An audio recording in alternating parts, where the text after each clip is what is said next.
Adelio Mendoza, de 21 años, de una comunidad indígena que fuera secuestrado hace 5 días, cuando también el ex vicepresidente de la República, Oscar Dennis, en cercanía de su propiedad, quedó él, por lo menos por ahora, en libertad. Y vamos a empezar a analizar el por qué se habría dado esto, qué delata este hecho, plantea como análisis este editorial del Grupo América de lo que celebra la vida, que acompaña el trabajo de nuestras autoridades en cuanto a las investigaciones, que celebra que este joven haya llegado en las posibilidades sanas. Uno obviamente no desea que nadie sea secuestrado, pero ya al menos su libertad se ha conseguido, no en el modo que se esperaba, porque uno desea un país libre, un país de paz, un país de felicidad, un país en el que se pueda convivir sanamente y no a través de los secuestros como lo hacen estos criminales que son enemigos del pueblo paraguayo. Pero nos planteamos hoy, ¿qué delata este hecho? Y podemos empezar a hablar de muchas cosas, pero en relación a esto hay que mencionar que lo que delata frente a todos es que la fuerza de tarea conjunta, más que fuerza, es una debilidad en nuestro país, que hasta ahora no está pudiendo dar con los objetivos que se han trazado hace años y que nos cuestan más de 15 millones de dólares al año, o sea, 1.3 al mes de millones de dólares nos está tocando para presupuesto y no tenemos la posibilidad de contrarrestar a esta banda de criminales que tenemos en la zona norte del país. Primero, eso delata este hecho. Insisto, celebramos que está con vida Adelio, ya en poder de su familia y por supuesto de nuestras autoridades. Y hoy va a volver a conversar con las hijas de Oscar Dennis. Ayer ya lo hizo a la noche, hoy nuevamente lo hará para saber un poco más acerca del hombre que está secuestrado, que es el tercero en la lista a propósito del EPP. Pero por eso nos preguntamos, ¿por qué liberaron a Adelio? Y vamos a empezar a adentrarnos de a poco en este espacio editorial sobre el tema. Tenemos unas placas que han preparado los chicos de prensa y lo primero que nos planteamos es, Eva, justamente, paz en el norte. Soltaron a Adelio Mendoza luego de 5 días de secuestro, imágenes realmente muy fuertes, Diego, que compartíamos hace instantes, y a mí me llamó mucho la atención, me llenó de, no sé, de tristeza, de orgullo, tantas cosas. Al escuchar lo primero que pregunta Adelio Mendoza, sí, pregunta por su patrón, pregunta si él ya estaba ahí. Entonces, ahí con esa pregunta yo creo que nacen tantas dudas de si estaba finalmente con él, si lo soltaron a ambos, uno llegó primero.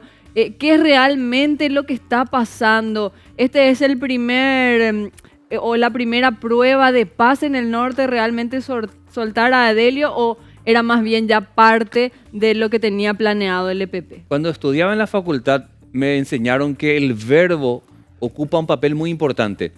Y acá cuando vemos soltaron, me duele tener que leerlo así. Me hubiese gustado recuperaron como verbo, pero no es nuestra realidad, porque finalmente son los del EPP los que decidieron finalmente qué hacer con él.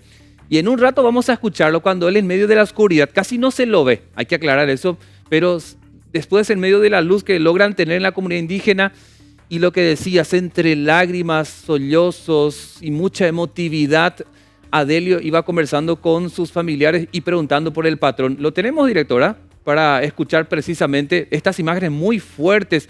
Una caminata que habría llevado 4 horas para llegar hasta ese lugar y lo que le trataban más que nada de calmar. Este es el momento en que él llegaba y vamos a poner de vuelta desde el inicio. Escucha en medio de la oscuridad, casi no se lo ve, pero lo vas a escuchar. No,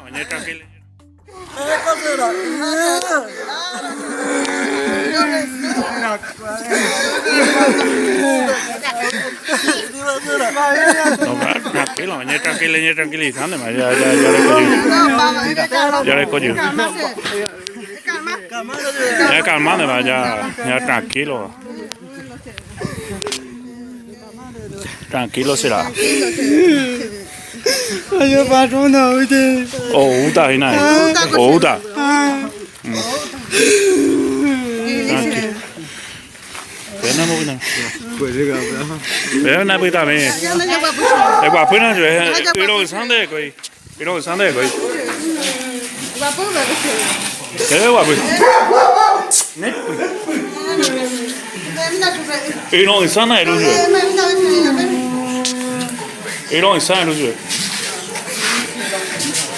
Tranquilo, Tranquilo, José, tranquilo. Peña, acá en Boyque. Peña, acá en Boyque. Peña, acá en Boyque. Peña, acá. Amigo,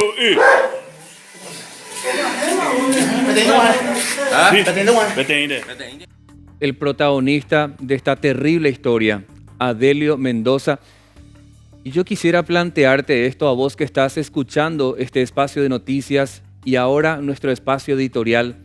Si Adelio, que estuvo en poder 5 días, y lo voy a minimizar, solo 5 días, se sintió así, ¿cómo se ha de sentir Edelio Morínigo, más de 5 años en poder del EPP? Félix Urbieta, ¿cuánto tiempo ya lleva secuestrado?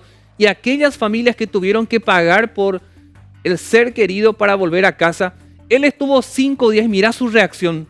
No me quiero ni imaginar lo que habrán pasado los que estuvieron meses en poder del enemigo del pueblo paraguayo, Eva. Realmente imágenes que nos impactan, Diego. Un joven de tan solo 21 años pasar por esta situación, lo vemos realmente afligido. Él no podía hilar oraciones, me imagino, de la emoción, los nervios, todo. Lo primero que hace es preguntar por el patrón. Caminó kilómetros para llegar hasta la zona hasta la estancia donde lo esperaba la familia, deshidratado, con los pies golpeados, con hambre. Así que realmente es terrible, terrible lo que estamos viviendo. Y nos preguntamos todos si realmente esto es un logro, como vos decías, Diego, de la Fuerza de Tarea Conjunta, un logro finalmente de esa comunidad indígena que nunca bajó los brazos, que dijo, como sea, aunque no tengamos armas, vamos a ir a pelear. O finalmente es una jugarreta más del EPP, finalmente lo tenían planeado y siguen jugando con el gobierno, siguen burlándose de la Fuerza de Tarea Conjunta, porque si Adelio caminó 3 a 4 kilómetros, Diego, para llegar hasta donde estaba, quiere decir que están por la zona. En la zona, totalmente. En las narices de la Fuerza de Tarea Conjunta se burlan de la gente, estos criminales del EPP. La siguiente placa, por favor, directora. Vamos a mostrar lo que tiene que ver un poco más acerca de este operativo, pero de lo que se sabe hasta ahora, según la Fiscalía, habrían sido 6 criminales los que operaron. Estamos hablando de 1.330 hectáreas en toda esa zona y 4 horas caminaron en el monte. Estos son los detalles de lo último, del caso Oscar Denis y también de Adelio, quien ya está en libertad. Hay una teoría que hasta ahora no se puede comprobar, que le hicieron caminar en círculos. Como para que pierda el horizonte. Claro, como si fuese que estaban caminando de un terreno a otro con grandes distancias. Te descuidas y en la misma zona, en un radio que no pase del kilómetro, le hacían caminar para hacer creer a las víctimas que estaban caminando muchísima distancia. Probablemente en el mismo lugar hicieron un radio de 1 kilómetro. Más de esto probablemente no lo hicieron. La siguiente placa, por favor, directora. Hay que recordar y hay que mencionar siempre quiénes siguen secuestrados. Edelio Morínigo, recordemos su fecha de secuestro, es del 5 de julio del 2014, más de 6 años. Félix Urbieta, ayer hablábamos con la hija, Diego, ella nos decía, tenemos el dinero, queremos pagar el rescate, $350,000, pero nunca más se comunicaron con nosotros. Félix Urbieta, secuestrado desde el 7 de octubre del 2016, más de 4 años. Y Oscar Denis, la fecha de secuestro el 9 de septiembre del 2020. Se cumplen 6 días hoy. 6 días. Fuerza de Tarea Conjunta. Esperamos muchísimo de ustedes. Son los que por ley están en Amambay, Canindeyú, San Pedro, Concepción. Se aguarda mucho de los policías y militares que fueron preparados para esta tarea y que hasta ahora no lleva la delantera. Hay una desventaja que dicen, Eva, y probablemente sea razonable, que los de la Fuerza de Tarea Conjunta no se pueden dar el lujo de equivocarse como ocurrió con las niñas. Pero sí tienen lamentablemente esa ventaja los de la fuerza, los del EPP, que ellos sí, porque están bajo su ley, ellos sencillamente no respetan nada, no tienen código, matan a quien sea, roban, extorsionan, hacen lo que quieren en este estado. Y sí, van a tener que tener un buen servicio de inteligencia, que me parece que la Fuerza de Tarea Conjunta no está teniendo, por eso no da con las personas que están secuestradas. Nuestra Fuerza de Tarea Conjunta en algún momento se tiene que parecer a la SENAT en su forma de planificación y de resultados exitosos que han tenido, porque hasta ahora solo ha sido un fracaso y derroche de dinero. Lo otro, tenemos carteles que otra vez nos recuerdan que por cada cabeza van a pagar 1.000 millones de guaraníes. Qué buena plata, ¿verdad, Eva? Pero nadie habla. Pero vale la vida, no sabemos cómo está realmente esa gente amenazada, gente que conoce. Esta es justamente el afiche que se compartía el día de ayer, Diego. También se busca 1.000 millones de recompensa para quien pueda dar información. Esto es evidentemente de carácter confidencial, al asterisco 377. Pero realmente alguien se animará, o es tanto el poder que tiene el EPP en toda la zona, tanta es la manipulación sobre toda la comunidad del norte para que nadie se atreva a siquiera dar alguna pista. Mira, tenés a Osvaldo Daniel Villalba, Manuel Cristaldo Mieres, Luciano Argüello y Esteban Marín López. Son los que figuran sobre cada cabeza. Si das información certera para ubicarlos, 1.000 millones de guaraníes. Tengo que decirte, nadie brinda información. La gente no quiere abrir la boca, no quiere cantar. Los que son, me refiero, pobladores de Concepción y demás departamentos, prefieren callarse porque aseguran que esa es una manera de mantenerse con vida. Y hay quienes simpatizan también, lamentablemente, con esta banda de criminales en la zona norte del país, porque en algún momento les llegaba alimentos, provistas, seguridad, algún tipo de protección. Entonces simpatizan lamentablemente con estos integrantes del EPP, porque además con la pobreza y con los años de abandono del Estado, estos aparecen ahí como los mesías, cosa que no debería ser. Esto debería también llevar a nuestras autoridades en una planificación para llevar desarrollo económico, desarrollo social, desarrollo científico, desarrollo educativo, para que esta gente salga de la pobreza extrema que se tiene en ese punto principal de Concepción y que hasta ahora lamentablemente no podemos más que encontrar estos lamentos. Gente así, mira lo que es: mujeres valientes, hombres valientes, pero sabes que los valientes eran de la comunidad indígena. ¿Cómo permitieron que esto Y porque sea, Diego? pasa lo siguiente, lo que voy a decir es muy probablemente discriminatorio o discriminativo. Pasa que cuando estás en un terreno de los indígenas tienen su propia ley.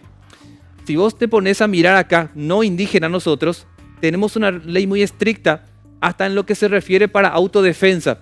En el caso de los indígenas, sus propiedades, ellos tienen sus leyes y sus maneras de defender sus propiedades. Entonces, hasta con los pies descalzos, ellos van ahí porque conocen el terreno.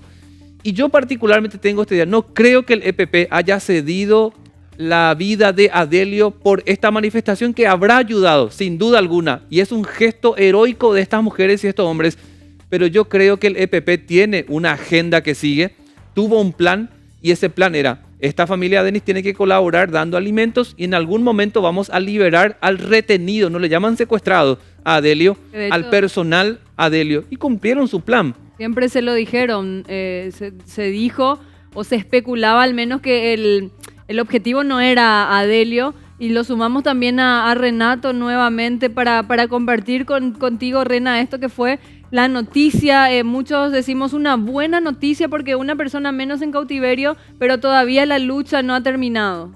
Asimismo es 224 millones de guaraníes diarios le cuesta al Estado paraguayo la Fuerza de Tarea Conjunta. Siempre hablamos de 15 millones de dólares en global, pero 224 millones de guaraníes es mucho.